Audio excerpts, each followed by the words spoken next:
From Idris Shah's The Sufis. The beginner is saved from complete insensitivity because within him there is a vestigial capacity to react to, quote, true gold, end quote.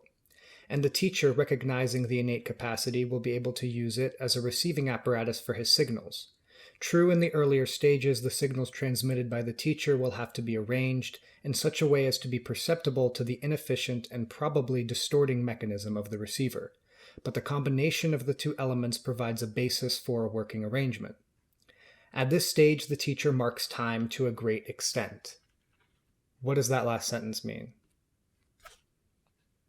Good question.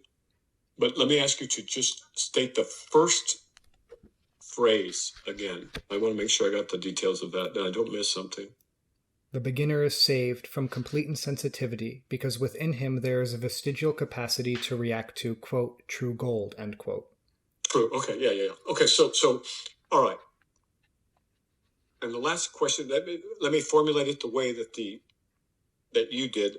Read the last sentence that you want my comment on. At this about marking time. Okay. With Shaw, as much as anyone else, but usually you don't have this much material.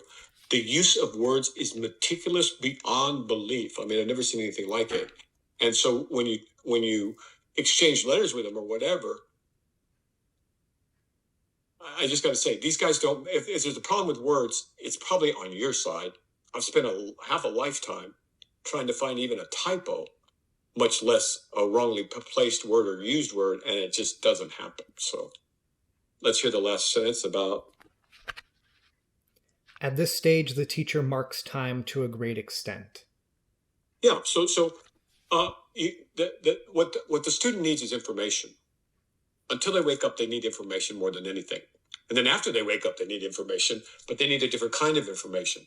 The problem is the most naive students, the new ones, and oftentimes the most enthusiastic ones, because they've got a lot of energy behind it and they're enthusiastic and all this, and they'll, but they want the exciting stuff. They want, in the old days, everybody wanted practices, So, oh, you mean walking meditation? Okay, that's cool.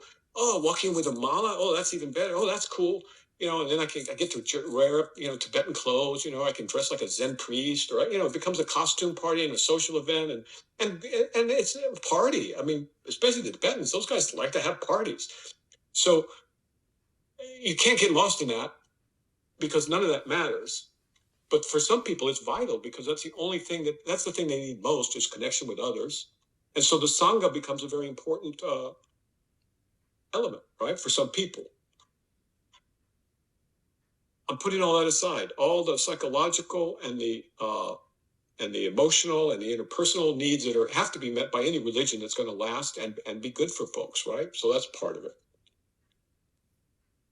The other part is that there's not much a teacher can do when the student hasn't read the material. I mean, he can go through it painstakingly, but it takes a long, long time. It's expensive to the teacher. It's expensive to other students. It's expensive to do it that way because it's all written down. It's been written down. It's been edited. It's been reviewed. It's been published. A lot of work went into some of these books.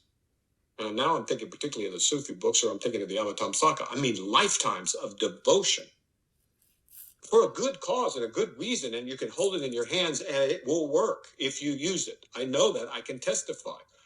If a Chicano from a ranch in South Texas with my character can make it to the stage of waking up and then have the good fortune to be exposed to what I've been exposed to, anybody can do it, right?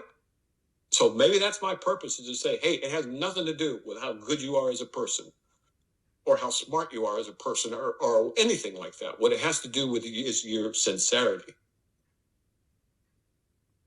And people aren't always sincere. They're not necessarily looking for truth. They're looking for an answer to their problems. The quicker, the better. And they've tried like 10 or 20 different things before. They tried Hinduism, then they tried, I don't know, Sufi dancing. Then they tried, what are they called? Those guys who dress up for the tourists and give them ayahuasca. What do they call them now? The people who take advantage of people in that way. Mm-hmm. They know how to create a good time, a good experience for the gringo, but you're not going to get anywhere like that. That's preposterous, of course. So the teacher bears his time and waits in hopes that the student will get the information, burn out some of the excitement, some of the spills and chills and thrills that are a nice part, an important part, you could say, of human life. There's nothing wrong with it. So there's nothing wrong with a good party and good friends and a good time and just making stuff up just as you wish. That's not a problem. What's a problem is when you confuse that with serious study and the serious endeavor, which this is. But it doesn't have to be serious. You could just do it joyfully as well. I mean, it was the best life I could have dreamt of by far.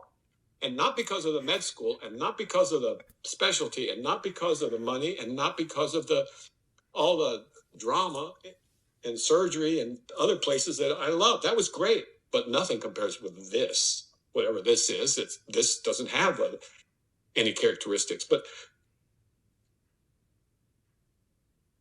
if you're going to trust anybody, if I had to put my money on trusting anybody, because I don't trust anyone, and that was to my detriment in my lifetime. But if I had to lay it out, the odds, I would go to dying men and women for truth about human life before I'd go to, a 35-year-old. I don't care how articulate he is, but there's no need to do that. It's been done for us.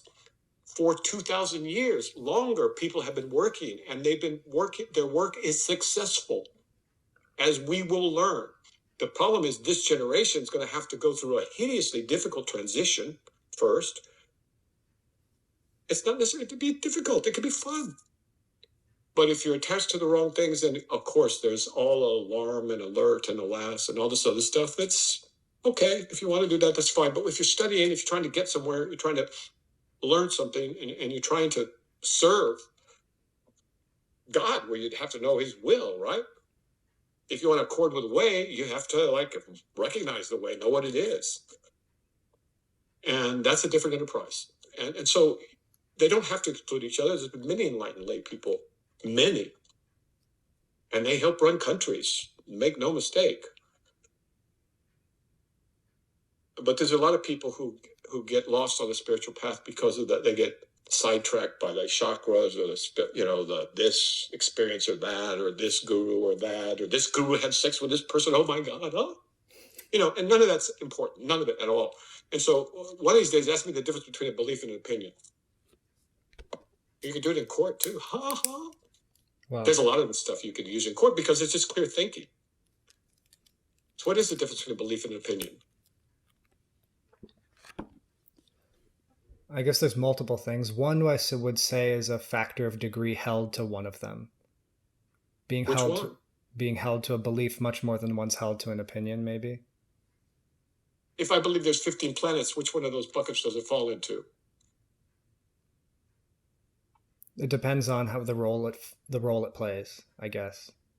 I'm talking to you right now. I'm saying, hey, there's 15 planets. That's my belief. Well, right. How's it different from my opinion that there's 15 planets? Anyway, I would have to contemplate. Yeah. Something to contemplate, because you're going to have a blast in court. Because you can see words are never the thing. Words are completely malleable. You can make words do anything you want, and attorneys do, by the way. That's their profession, right? Yeah.